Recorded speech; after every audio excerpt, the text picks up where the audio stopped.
peningkatan dari peningkatan, tapi suaranya dengerin pecah. Hah? Suaranya pecah. Ya, pecah.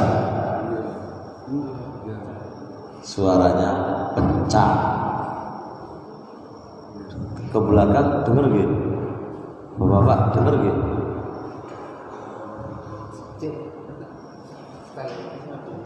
Iya, setelah Pak pecah ini.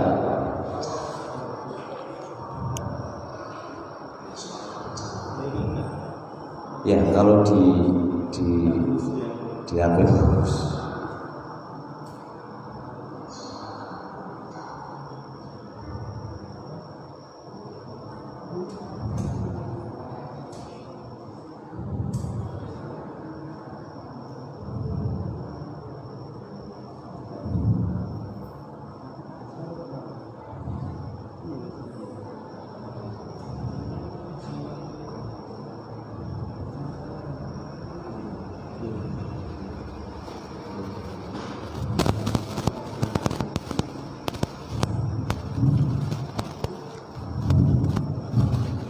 Assalamualaikum warahmatullahi wabarakatuh.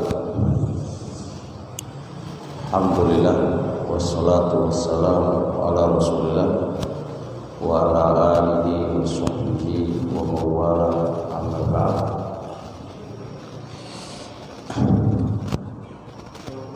Insyaallah kita putuskan ngaji kita dan berlanjut insyaallah terkait dengan pendidikan anak.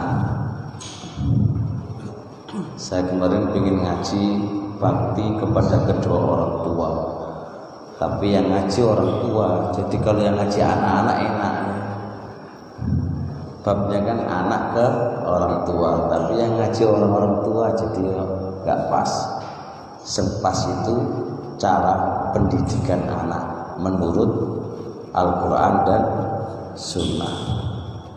Karena kita ini pun gak ada anak, gimana cara didik anak sesuai Al-Quran dan Sunnah, pasti insya Allah ya.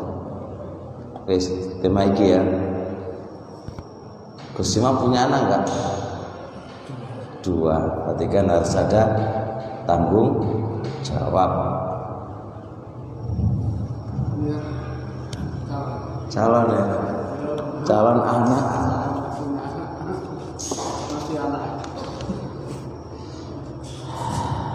Baik, bab pertama yang harus diperhatikan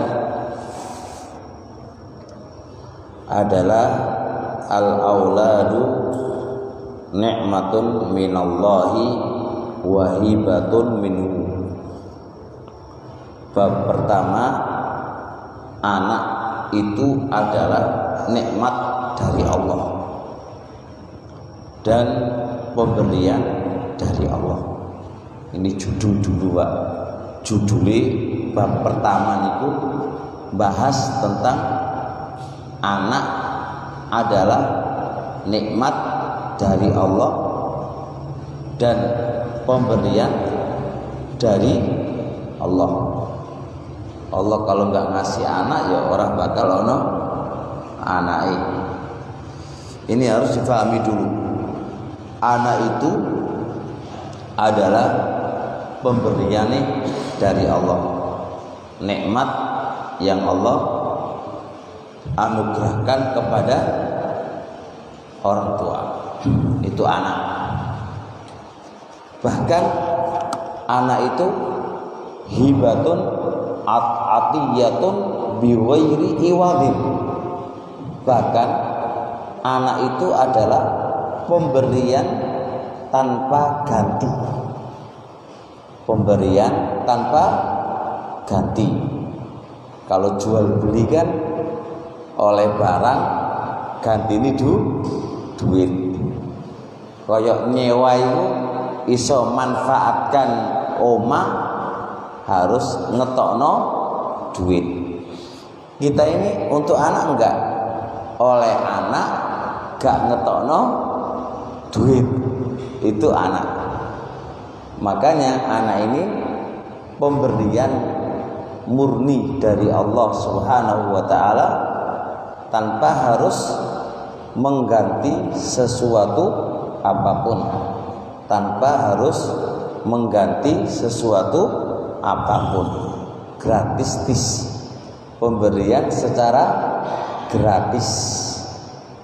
Nah, karena pemberian secara gratis itu berarti nikmat dari Allah Subhanahu wa taala.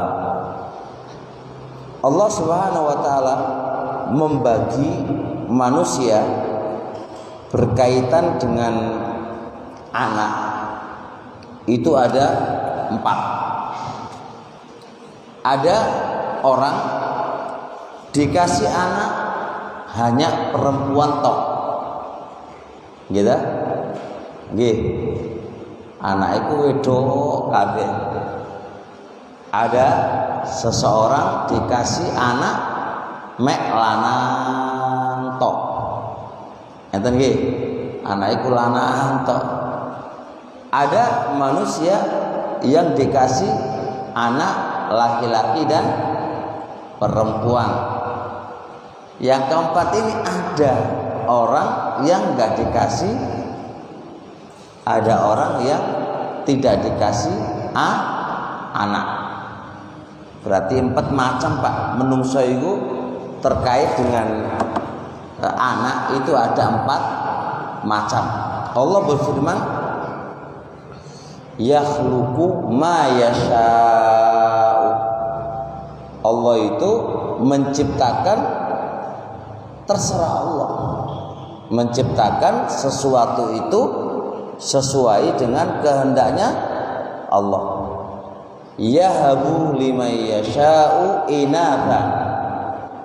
Allah ngasih anak perempuan kepada orang yang Allah kehendaki. Ini macam pertama. Macam kedua, wa yahabu liman yasha'u adz-dzukura. Allah juga ngasih anak laki-laki kepada orang yang Allah kehendaki. Au yuzawwijuhum dzukranan wa inatha.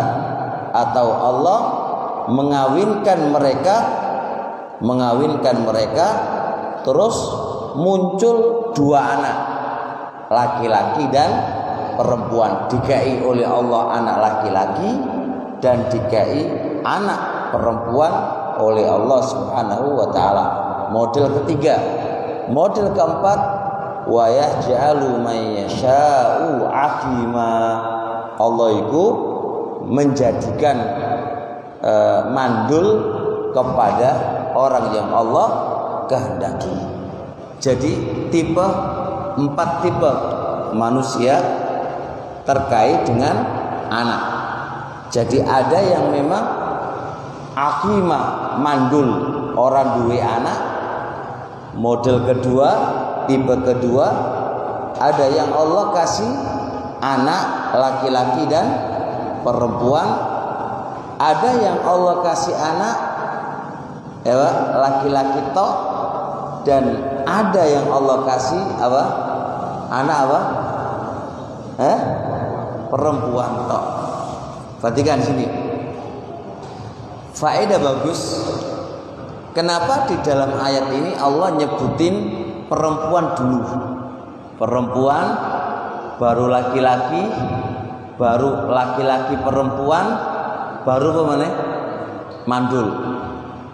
Ini menunjukkan, kalau penjelasan Ibnu Atiyah di dalam tafsir beliau Al-Muharrir Al-Waziz, beliau mengatakan Allah nyebutin anak perempuan pertama kali itu dalam rangka tasrifan, pemuliaan bagi wanita, bagi anak wanita.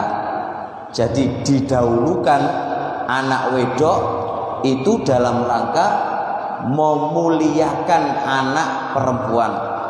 dengan tujuan bagi orang tua yang dikei anak wedok itu harus perhatian terhadapnya dan menjaga terhadapnya. Itu penting gak Pak? Jenengan harus perhatikan itu. Makanya jari wong tua kan ngomong ini, duwe anak wedok luwih susah ketimbang duwe anak lanang. Soalnya wong wedok itu butuh dijogo. Kenapa kok butuh dijogo? Kalau nggak dijogo Pak, masya Allah rusak. Kalau nggak dijogo rusak. Makanya Allah Subhanahu Wa Taala menyebutkan anak perempuan itu nomor 1, baru laki-laki.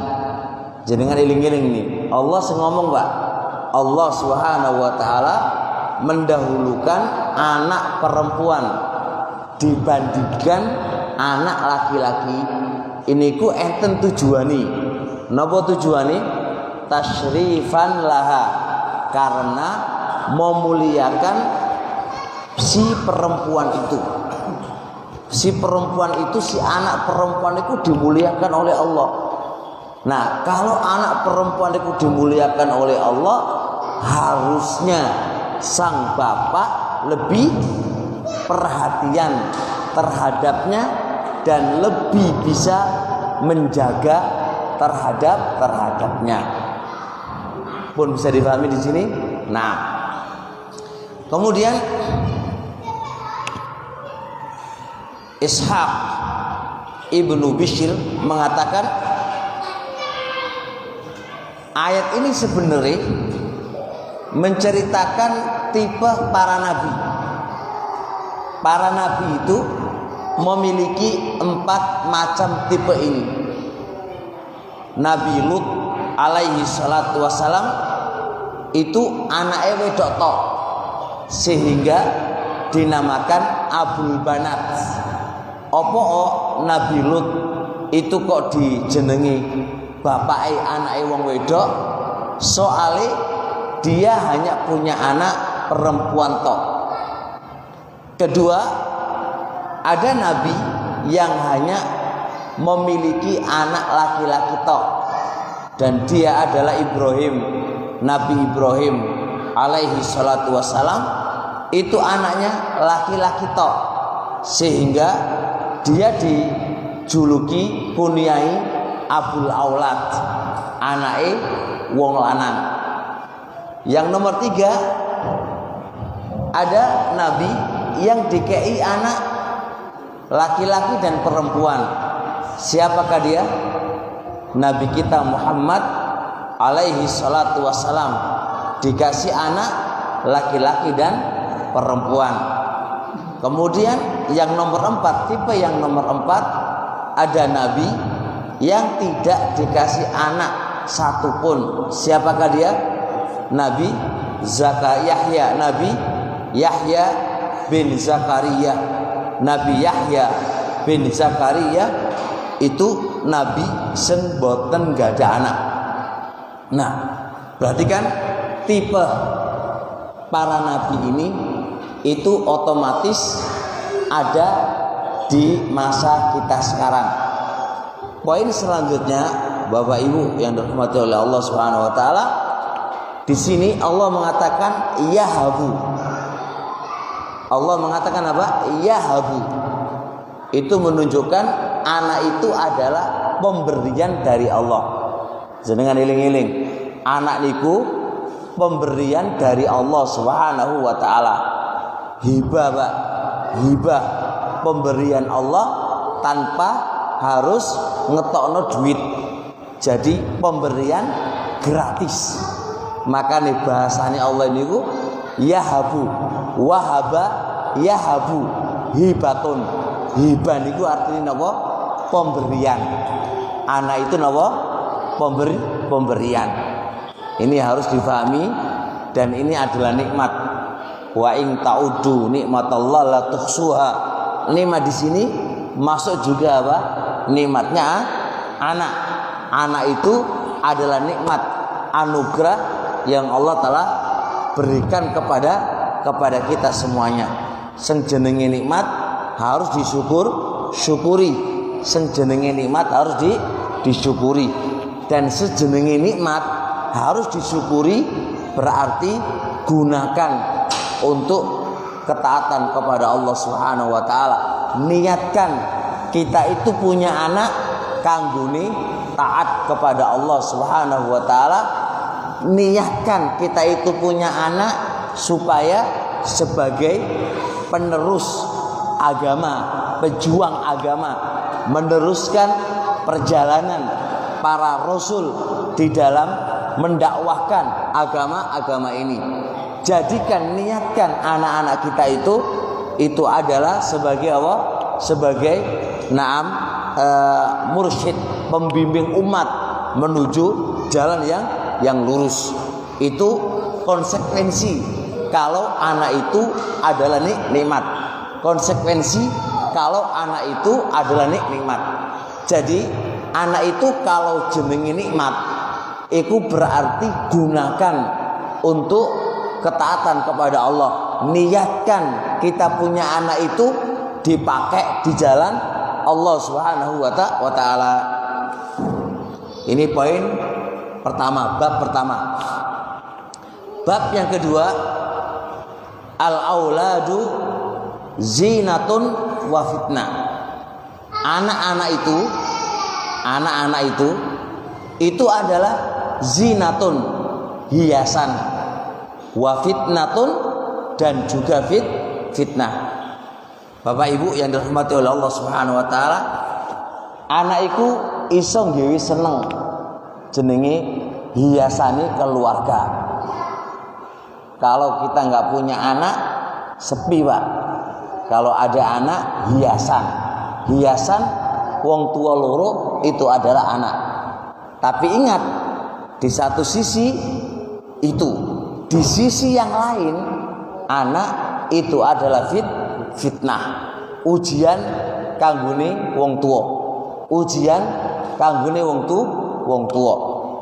Perhatikan Allah Subhanahu wa taala berfirman, al-malu wal banuna zinatul hayatid dunya. Al-malu harta, wal banuna anak, zinatul hayatid dunya, perhiasan kehidupan dunia. Jadi urip nang donya iki itu ada dua perhiasan sing hiasi kita, yang membikin kita senang. Setunggal duit, wong orang di duit itu ya senep ya. Makanya hiasan donya adalah dunia. Yang kedua adalah anak. Wong duitnya akeh, orang duwe anak, ya sodok senep ya. Ora bahagia, sodok senep. Makanya pantas banget Allah Subhanahu wa taala itu membahasakan zina, Pak. Zina itu hiburan, perhiasan, hiasan hiburan itu adalah anak. Allah juga mengatakan zuyyina linnasi, dihiasi pada manusia, hubbus syahwati, seneng secara naluri nafsu, seneng secara naluri, minan nisa'i wal bani, kepada para wanita dan kepada para anak-anak. Jadi seneng karo anak, seneng karo bojo, itu adalah seneng karo wong wedok, dan itu adalah istrinya. Dan seneng dengan anak niku naluri, wong iku terhiasi dengannya, wong iku menjadi seneng dengannya. Itu naluri, Pak. Di satu sisi anak ingatkan lagi, anak itu adalah kembangi urip. Anak itu adalah apa tadi? Hiasan urip. Senggarai seneng wong itu urip bahagia itu yo gara-gara anak.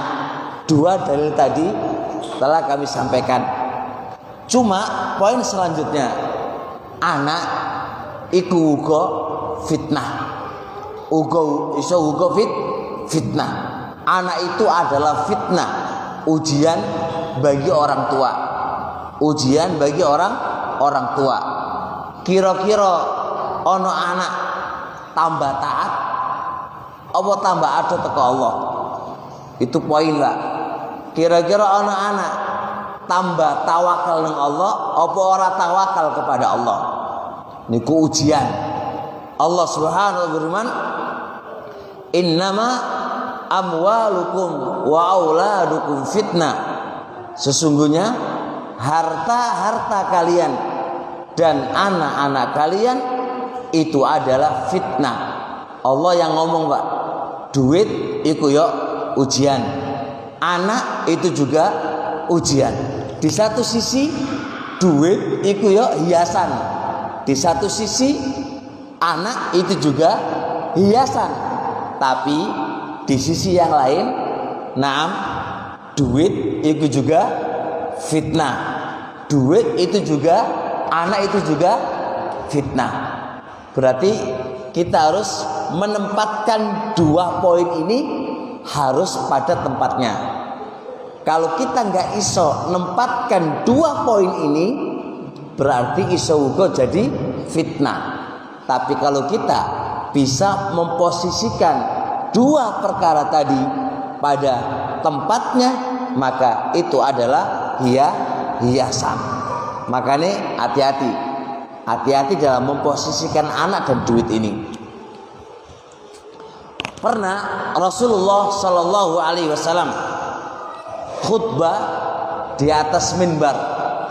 Pernah Rasulullah Shallallahu Alaihi Wasallam ikut khutbah di atas minbar. Khutbah ceramah nih di atas minbar. Tiba-tiba Aqbala Al-Hasanu wal Husainu yamsyani. Tiba-tiba datang Hasan Husain sambil berjalan. Kemudian alaihima komisoni ahmaroni. Kebetulan Hasan Husain itu make baju warna merah. Baju warna merah. Dari hadis ini pendapat yang paling kuat, baju merah itu oleh. Adapun beberapa hadis Nabi yang menyatakan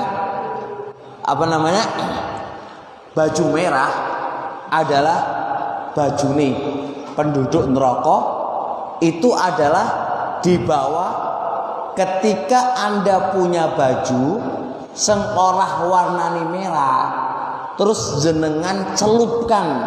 Jenengan apa? Celup apa? Dikai warna merah, maka itu yang dilarang. Adapun kalau asli warna merah, maka itu nggak apa-apa. Kemudian, Hasan dan Husain ini itu nggawa baju warna merah. Asli ya warna merah. Nabiuna alaihi salatu wasalam ketika lihat Hasan Husain melaku nenggarepe, Nabi lagi khutbah, Pak. Niku Nabi lagi khutbah, terus lihat Hasan Husain itu melaku nggawa baju merah. Apa yang terjadi? Fanazala Rasulullah sallallahu alaihi wasallam fahamalahuma. Rasulullah pun langsung turun dari minbar, Pak.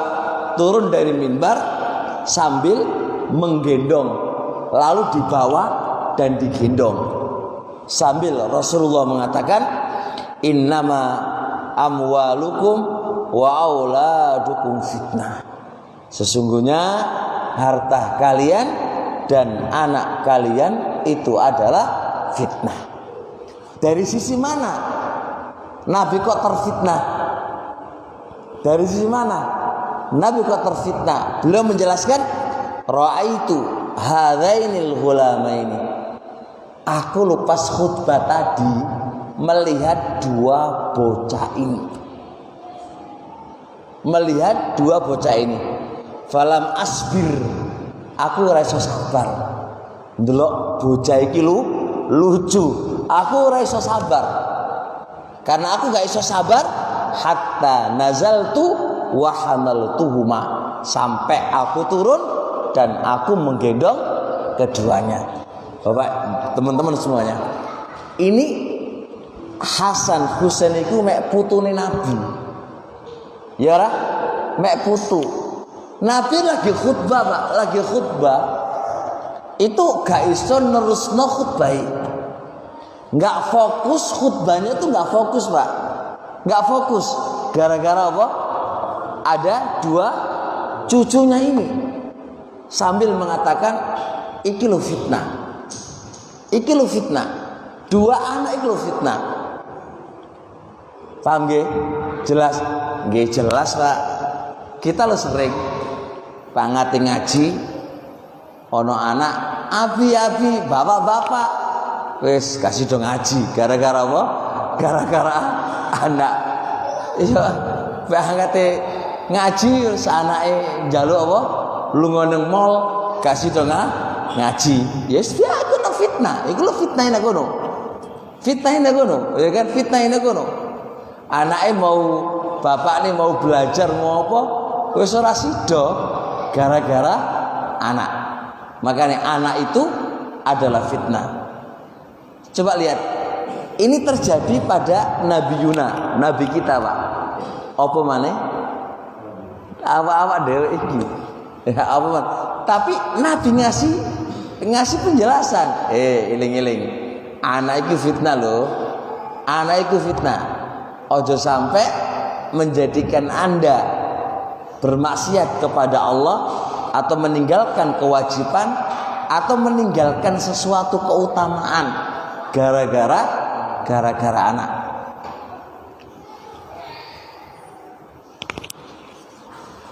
Kemudian bahkan terkadang anak melalaikan kedua orang tuanya dari taat kepada Allah. Gara-gara anak, wong tua iku lupa, lalai dari mentaati Allah Subhanahu wa taala. Gendong kesenengan, mari ngono gak salat jamaah. Gara-gara anak. Kadang-kadang gara-gara anak sampai gak poso waktu ini poso. Ya kan? Gara-gara anak sampai gak sholat. Naam, sampai gak sholat gara-gara anak, Pak. Anak-anak ini, karena sayangnya anak-anak ini, sayangnya kita kepada anak-anak ini, sampai njaluk tuku HP ditukono HP. Wis mumet ini. Perhatikan teman-teman semuanya. Anak iki iso ndadekno celokoe wong tuwa. Paham ini? Anak-anak ini iso ndadekno celokoe wong tuwa. Oleh karenanya Allah Subhanahu wa taala mengatakan, ya ayyuhalladzina amanu, wahai orang-orang yang beriman, la tulhikum amwalukum wala auladukum an dzikrillah. Jangan sampai harta dan anak-anak kalian melalaikan Anda dari mengingat Allah. Ojo sampai anak dan istri-istri, anak dan harta-harta kalian itu jangan sampai melalaikan dari mengingat Allah. Kerja ya kerja, tapi ojo lali eling nang Allah Subhanahu wa taala. Duwe anak ya duwe anak, tapi ojo lali ingat kepada Allah Subhanahu wa taala. Bahkan Allah menggambarkan itu, ya ayyuhalladzina amanu inna min azwajikum wa auladikum aduwwal lakum fahdharuhum. Ya ayyuhalladzina amanu, wahai orang-orang yang beriman, min sebagian azwajikum istri-istri kalian, wa auladikum dan anak-anak kalian, aduwan musuh lakum bagi kalian, fahdharuhum maka berhati-hatilah dengan mereka. Maka ingat di sini, ahlu tafsir mengatakan, jadi kalau anak terus istri, Pak, nggarai sampeyan lupa kepada Allah iku musuh. Jadi kalau ada istri dan anak menjadikan engkau itu lupa kepada Allah dan menjadikan Anda itu bermaksiat kepada Allah gara-gara anak dan istri, maka itu adalah musuhmu. Padha karo seton. Inna syaitana aduwwun lakum fattakhiduhu aduwa. Seton itu adalah musuhmu dan jadikan dia itu musuh. Jadi bentuk seton itu juga ada di rumah kita, yaitu apa? Bojo dan anak. Nah kate bojo nang gandoli ngaji, ojo ngaji nunggoni aku wae. Wah ya mumet ngene wae. Iki bojo iki musuh iki. Wayahe ngaji nah ora le ngaji musuh iki ya. Ajeng tuh. Ayo karena mutung tua ora karena enggak ngoleh ibadah ya kan. Orang ngoleh salat jamaah, orang ngoleh berbuat kebaikan wis gak oleh wis. Ya gak oleh wis. Iku iso musuh iki. Iso musuh. Jadi anak bisa jadi musuhnya bapak ya kan. Istri juga bisa jadi musuhnya suami. Dalam sebuah hadis Nabi alaihi salatu wassalam, al-auladu majbanatun mubakhilatun. Kata Rasulullah sallallahu alaihi wasallam, anak itu majbanatun, iso membikin kita menjadi penakut. Dan gara-gara anak iso membikin kita menjadi bakhil. Ya ora, coba nah saiki dikongkon perang. Waduh. Penakut kita. Soalnya apa? Gara-gara anak. Gara-gara anak juga itu kita itu menjadi penakut bersedekah. Penakut apa bersedekah? Anakku akeh cak. Pek nyemplungno duit 50.000 kok berat. Anakku ku mangan opo cacan. Pak, itu benar kata Rasulullah. Majbanatun mabkhalatun atau mujbinatun mubakhilatun. Mujbina nggarai wong tuane menjadi jaban, menjadi penakut, ora wani perang, wedi mati. Dan juga nggarai wong itu apa? Nggarai bapakne iku apa? Mubakhilatun. Dadi wong bakhil. Semua itu gara-gara apa? Gara-gara anak. Makanya anak kayak gini ini statusnya adalah musuh bagi sang bapak. Maka teman-teman semuanya, ini menunjukkan bahwasanya keluarga itu kan senjenenge keluarga itu kan tersusun dari bapak, tersusun dari istri, dan tersusun dari anak kan, nggak ada yang lain kan, tiga komponen ini. Iki harus serasi pak, harus serasi. Artinya harus sevisi dan misi, harus sevisi dan misi. Kalau ini gak sevisi dan misi, mumet urusane. Yang satu suka ngaji, yang satu suka neng mall. Ini gak semisi pak, mumet gak ini? Suami ini suka ngaji neng masjid, si jini neng suka neng mall. Ini gak sevisi dan semisi, mumet ini urusannya. Maka coba lihat di dalam bisa dikumpulkan anak-anak istri sama istri lah. Ayo kita bikin awak dhewe urip iku apa tujuane? Bikin konsep. Iki satukan dulu visi misinya. Mari ngono, kalau kita punya anak, panggil sekalian. Itu kalau iso diajak bicara, Pak. Itu harus satu warna. Kate gak sak warna mumet urusane. Maka lihat, seharusnya satu keluarga itu kalau satu visi dan misi, uripku pengpisahan. Jadikan uripku pengpisahan. Enggak mungkin pengluru di dunia maksudnya. Sedangkan kita diciptakan oleh Allah ini enggak ada lain kecuali untuk beribadah kepadanya. Maka uripiku bicarane iso bermanfaat untuk umat.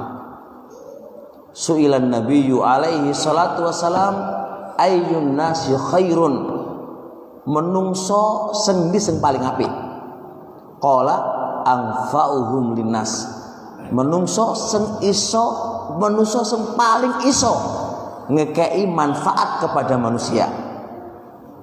Anda wahai istri, Anda wahai anak, awakmu iso apa yang bisa memberikan manfaat kepada manusia?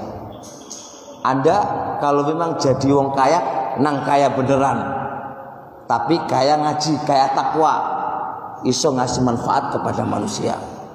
Anda kalau pengen jadi dokter, dokter tenan, ojo dokter setengah-setengah, dokter sing iso ngegai manfaat kepada manusia. Jadi jangan dipahami teman-teman semuanya, anak-anak itu harus jadi kiai kabeh. Terus sapa sing jadi dokter iki, Jangan memikirkan begitu. Boleh orang itu jadi dokter, jadi insinyur, jadi apa, sesuai dengan bakatnya. Kalau dia bakatnya di situ, maka lu jalankan aja, tapi dengan syarat insinyur sengaji. Tapi kalau insinyur hewa-hewe, ojo Pak, ojo. Dokter ngaji, karena itu semua adalah bisa ngasih manfaat kepada umat. Jadi ojo dipahami ini. Dakwah ini atau Islam ini itu gak bisa dengan satu warna. Harus banyak warna, banyak orang yang memiliki kemampuan yang berbeda-beda dan sama-sama mendukung Islam. Allah Subhanahu wa ta'ala, "Falaula nafara min kulli firqatin minhum ta'ifatun liyatafaqahu fid dini wa liyundiru qaumahum idza raja'u ilaihim la'allahum yahdharun." Imam Ibnu Sa'di rahimallahu taala dalam kitab beliau Qawaidul Hisan di bab pertengahan kitab itu jelasin di dalam ayat ini menunjukkan harus saling mendukung. Rasul alaihi salatu wasallam membagi dua kelompok, sing siji lunga jihad, sing siji belajar. Orang kok dikongkon belajar kabeh, gono sing jihad. Enggak iso. Ono sing jihad, ono sing belajar. Ketika orang yang jihad itu pulang, baru belajar sama orang yang belajar. Nah, saiki masjid, Pak. Masjid iki, Pak. Wong kongkon ngaji kabeh. Lampu mati, sapa sing iso ngaji? Hah? Ono sing ngurusi lampu. Ono sing saiki ngisi daurah, antum ngundang daurah, Pak. Terus nggono panitiai kon ngaji kabeh. Iso to lanjut? Iso to terjalankan daurah? Enggak iso, Pak. Ada pembagian kerja. Ada pembagian kerja. Itu harus ada pembagian. Banyak apa? Maksud itu warna itu maksudnya banyak orang yang itu saling mendukung. Enggak bisa. Jadi jangan dipahami gak oleh jadi insinyur, gak oleh jadi dokter. Oleh, Pak. Sing gak oleh iku maksiate gitu ya. Jadi dokter iku oleh, jadi insinyur iku oleh. Sing gak oleh iku kalau maksiat kepada Allah. Jadi dokter gak tahu ngaji, gak tahu belajar agama, gak ngerti ilmu agama, haram tok wae, pacaran tok wedok lanang iku beda bape, Pak. Beda bape. Artinya bukan berarti wong jadi dokter iku ora oleh, jadi sapa ora oleh. Sing penting iso ngasih manfaat kepada manusia. Terusnya,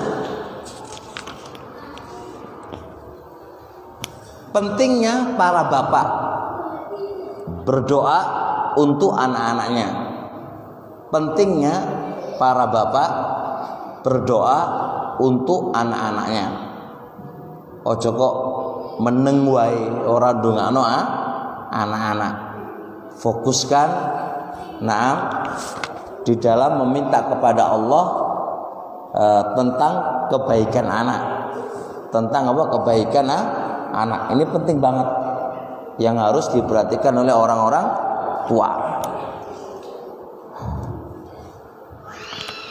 Kita lihat Nabi Zakaria.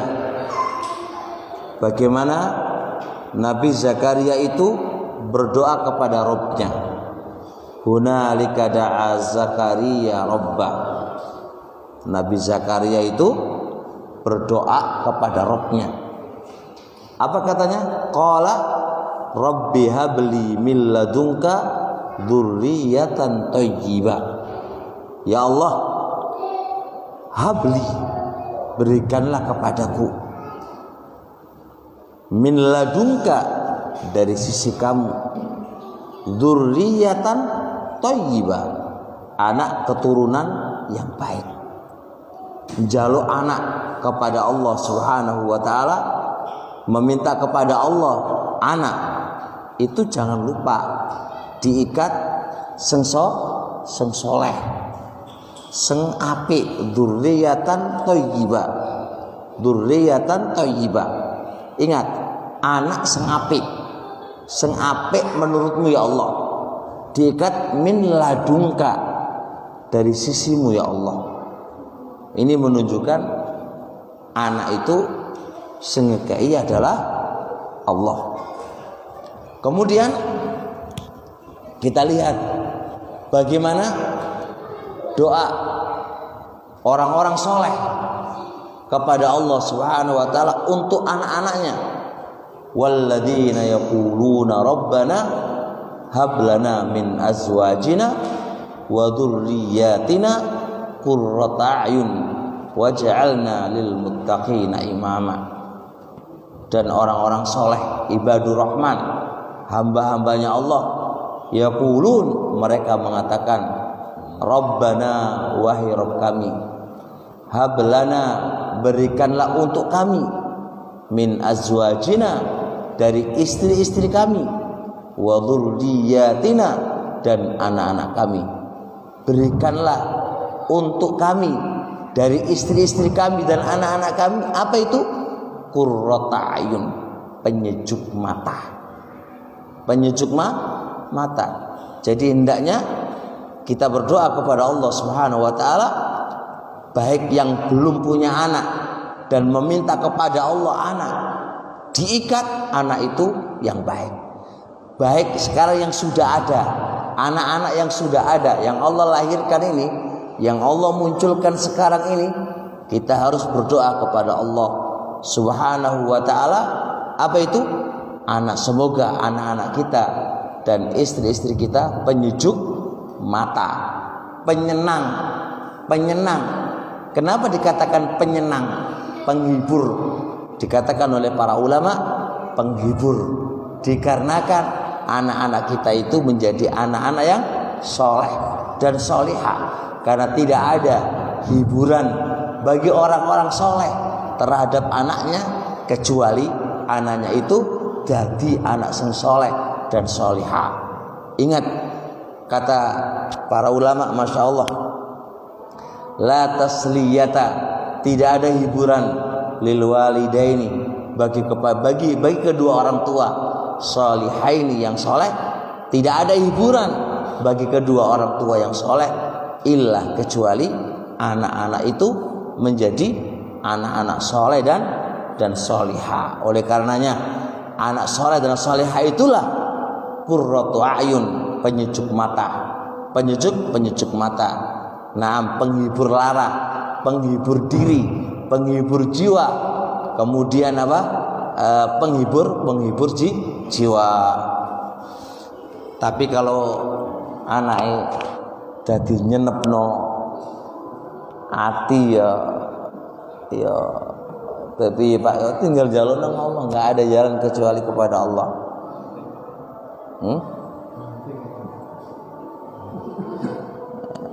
Wong Tuban iki aja banting wae. Aja kasar-kasar. Aja kasar-kasar iki. Aja kasar-kasar iki.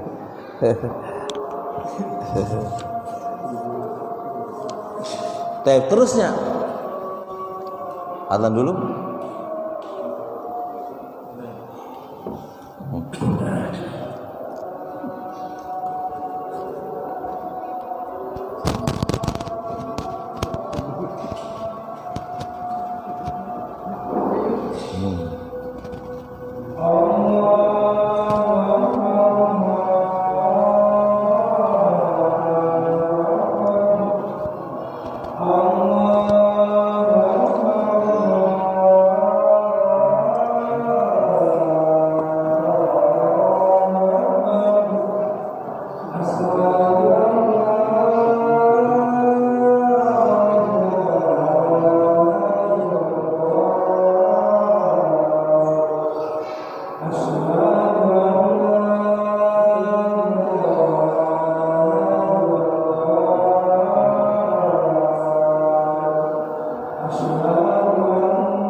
Ya, kita lanjutkan kajian tentang pendidikan anak sesuai Al-Quran dan As-Sunnah. Kita lanjutkan faidatu al-waladis sholih. Apa faidahnya duwe anak soleh? Apa sih faedahnya duwe anak soleh dan solihah? Dan ini insya Allah impiani setiap orang tua. Setiap orang tua pasti mendamba-nambakan kapan anakku jadi anak soleh dan solihah. Soalnya Pak dua anak nowakal yo senep mumet pikirane wis apa maneh duwe anak nang ora tau salat, ora sobo masjid, sobone nang warung, ya Allah, terus bengi mule, terus rambute duwa kaya wong wedok, tatoan, ngombe, dikanani wong tuwa malah bentak. Apa ora stres wong tua kaya gini? Jelas. Makanya mumpung belum terlanjur, kita harus ngikuti bimbingan ulama piye carane mendidik anak dari diniku piye. Artinya kita berusaha ndelek sebab. Semua kan takdir Allah Pak. Tapi kita tetap sebagai manusia harus ada ikhtiar, ada upaya, ada cara metode yang diajarkan oleh para ulama-ulama kita. Nah, sekarang kita ngaji bab apa sih pentingi duwe anak soleh? Apa sih? Apa sih faedahe duwe anak soleh? Apa sih buah dari anak soleh? Perhatikan sabda Rasul alaihi salatu wassalam, idza mata ibnu adam in qata'a amaluhu illa min thalathin. Idza mata, apabila telah mati ibnu adam, anak Adam, maka in qata'a amaluhu, terputus amalnya, illa min salasin, kecuali 3 perkara. Al-Imam Ibnu Rajab mengatakan, wong mati ku luweh butuh pahala ketimbang nalikane dheweke urip. Di saat dia itu hidup, masih bisa dirinya itu beramal. Tapi kalau dia sudah mati, butuh kiriman. Tatkala amalan dia di dunia tidak bisa membackup keadaan dia di kuburannya. Makanya orang tua kita adalah benar-benar butuh terhadap apa itu sodakonya anak untuk orang tua, sodakonya anak untuk orang tua. Makanya penting dua anak soleh di sini, Pak. Pentingnya dua anak soleh di sini. Nalikane aku mati lho, pek sopo sing ngirimi aku doa, ngirimi pahala, iku pek sopo? Itu masalahnya. Di saat aku butuh banget di kuburanku sebagai paling tidak meringankan beban-bebanku. Kayak semua ngirim, Pak. Orang lain mau ngirim nggak bakal ngirimin, mau sampai apa orang kan? Ini penting gini Pak. Kalau nggak mikir urip neng kuburan, mati neng kuburan, Pak, apa sih urusannya? Yang kita pikirkan di kuburan kita itu loh. Ini yang kita pikirkan. Makanya, ayo mendidik anak itu benar-benar dididik, walaupun butuh perjuangan, walaupun butuh modal. Karena apa? Karena cikal bakal akan terkirim pahala itu untuk orang tuanya besok.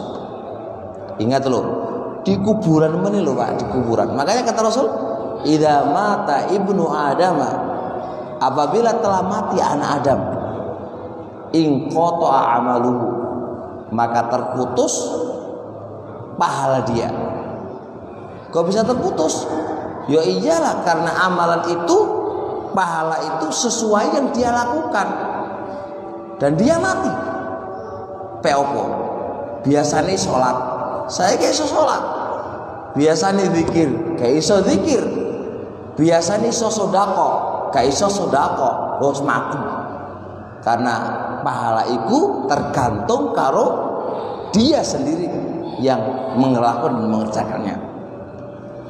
Ketika itu Rasul langsung ilah, ada 3 yang harus kita cari, ini 3. Sodakotin jariyatin, sodako jariyah.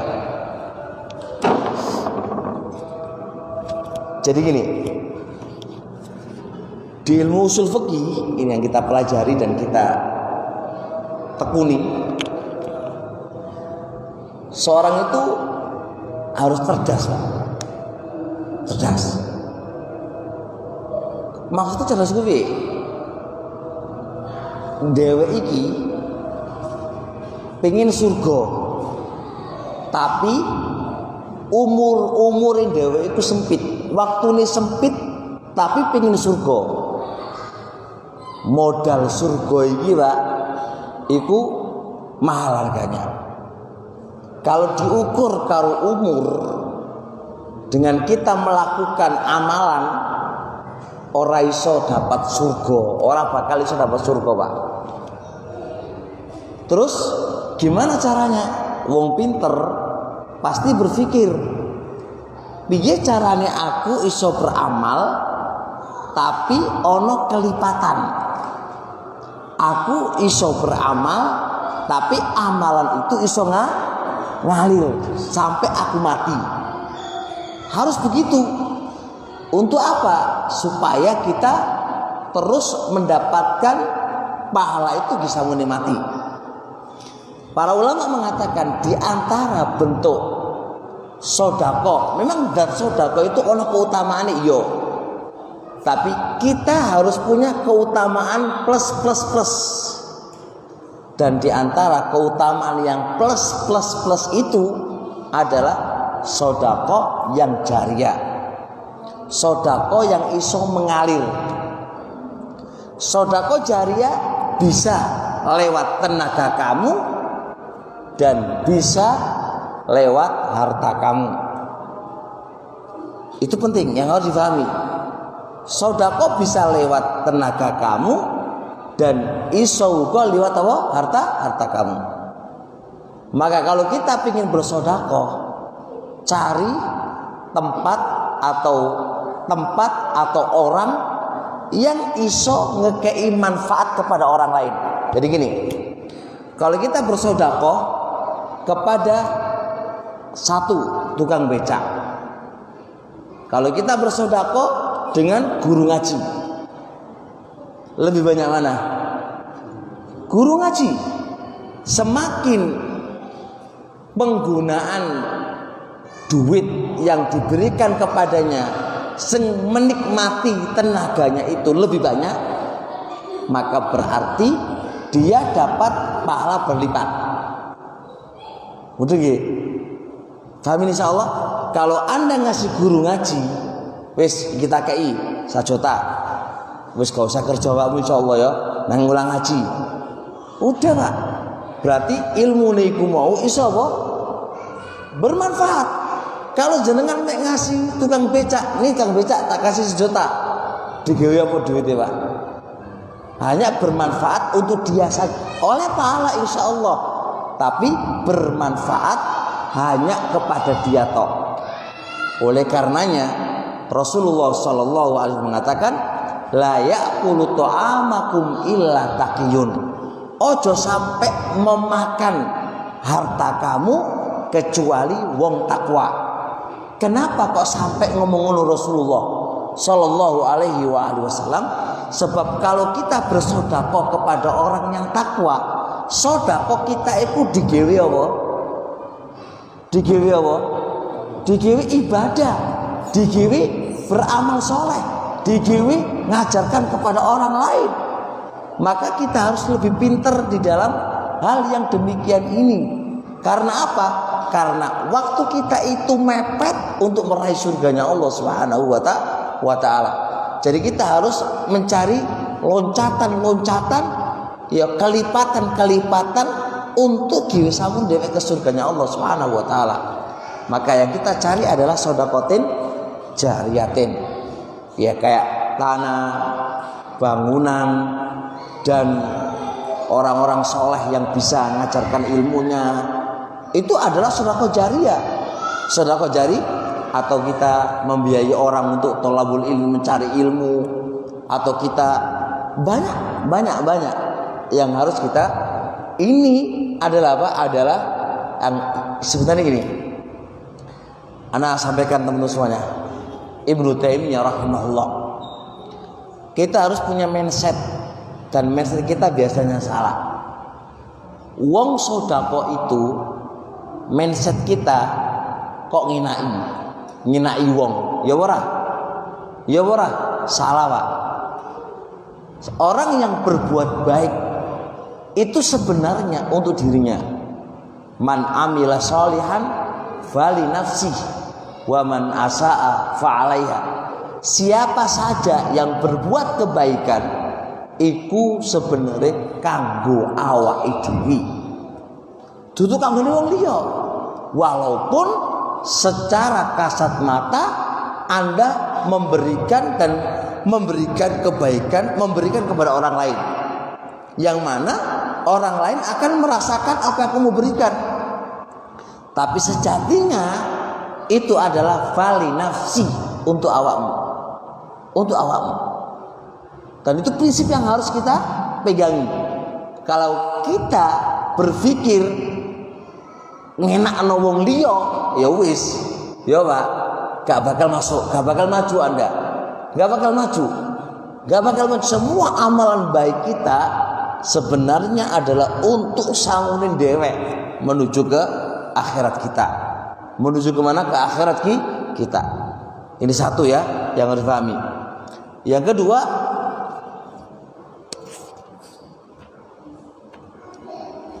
au ilmin yuntafa'u bih, ilmu yang bisa dimanfaatkan. Dan ini masuk ilmu dunia dan masuk ilmu akhirat. Anda punya ilmu dunia, Anda bisa ajarkan kepada orang lain, bermanfaat. Itu mengalir Pak. Anda punya ilmu apa? Sampaikan ke orang. Ilmu din, ilmu agama, sampaikan ke orang lain. Itu semua adalah apa? Mengalir. Jadi Anda punya ilmu apalah perbengkelan, ajarkan kepada orang perbengkelan gratis. Dia bisa mencari nafkah dengan itu. Yuntafa'ubi, diambil untuk bisa menafkahi istri dan anaknya. Ada punya ilmu apa? Ajarkan ke orang lain. Yang itu bisa memberikan manfaat dunia dan akhiratnya. Anda bisa mengajarkan ilmu din, ilmu agama, ajarkan kepada orang lain. Yang mana itu bisa yuntafa'ubi. Yang nomor 3, waladin solihin yada'ula, anak soleh yang iso mendoakan dia. Fakalimat yada'ula itu tidak terikat dengan doa sebagaimana pahamnya orang Pak, bukan. Waladin solihin yada'ula itu tidak terbatas pada doa. Nalikane anak soleh iku iso beramal-amal soleh, iku wong tua oleh. Wong tua oleh dengan jerih payah yang dia lakukan. Kullu nafsin bima kasabat rohina. Itu termasuk cikal bakal usaha wong tua. Maka ketika ada usaha teko wong tua, paham Pak? Berarti apa saja yang diamalkan oleh anak dari amal-amal kebaikan, itu berarti akan mengalir kepada kedua orang tuanya di saat dia itu mati. Fakalimat yad'ulah mek sekedar ala sabil misal, mek contoh tok, contoh sing iso ngalir neng wong tua itu adalah doai anak. Nah, anak elek, anak jahat Pak, anak nakal. Kapan doa wong tua ndongano awake dhewe ora tahu. Salat ae ora tahu. Kayak ndongano piye gitu kan. Nah, ini faedahin duwe anak itu apa? Duwe anak soleh iku iso ngirimi pahalai Pak. Ngirimi pahalai. Yang kita itu butuh banget ngiriman pahala. Gampangane sampeyan ngomah Pak. Kelaparan. Tonggo-tonggo gak bakal ngekei duit sampean untuk makan Pak. Oh, Anda pasti bekali jenengan iku ya ora cukup lah dipangan bendino kan entek. Otomatis butuh apa? Kiriman ATM, kiriman transferan kan Pak. Pasti jenengan nunggu-nunggu kapan anakku transfer iki caca. Kapan cah? Bayangkan kayak ngono Pak. Wong tuwa dhewek saiki nang kuburan iku Pak, selalu menanti kirimane anak. Selalu menanti kirimane anak. Karena dia enggak dapat makan lagi Pak. Dari mana dia makan? Wong enggak ada bantuan dari orang lain, enggak ada. Terus simpanan dia pun udah habis. Terus bagaimana Pak? Ini gambarannya mangan untuk Pak. Jadi butuh transferannya anak, butuh anunya anak. Makanya jangan lupa, Anda kalau bersedekah sisipkan untuk kedua orang tua kamu. Sisipkan. Bahkan kalau bisa, ya jangan disisipkan, difokuskan untuk kedua orang tua kita. Karena dia juga butuh kiriman pahala. Pahala. Masya Allah. Dalam hadis yang lain, innar rajula la turfa'u darajatuhu fil jannah. Ada seorang laki-laki itu besok pada hari kiamat diangkat derajatnya. Diangkat apa? Derajatnya. Fayaqul, si laki-laki ini kaget. Perasaanku itu, amalanku yang biasa-biasa wae, kok iso sampai naik ke tingkat tinggi kita kondi. Fayaqul, dia pun nanya, anna hadza, tekondi wahai Allah, kok bisa tingkat tinggi ini, derajat kok iso naik tinggi tekondi ini. Fayuqol, maka dikatakan bistighfari waladika laka, iki sebabe karena permintaan ampunan anakmu untukmu dari kami. Jadi sebab ya anak selalu mintakan ampun untuk orang tuanya. Ini salah satu sebab bisa apa? Mengangkat derajatnya dia bisa di surga. Baik, insyaallah sampai di sini dulu. Kita akan bahas bab selanjutnya terkait dengan pendidikan anak. Semoga anak-anak kita menjadi anak-anak soleh dan solihah dan berbakti kepada kedua orang tuanya dan bisa memuliakan orang tuanya di dunia dan bisa memuliakan orang tuanya besok di kuburan atau di akhiratnya nanti. Baik, sampai di sini insyaallah. Subhanakallahumma wa bihamdik, asyhadu an la ilaha illa anta, astaghfiruka wa atubu ilaik. Assalamualaikum warahmatullahi wabarakatuh.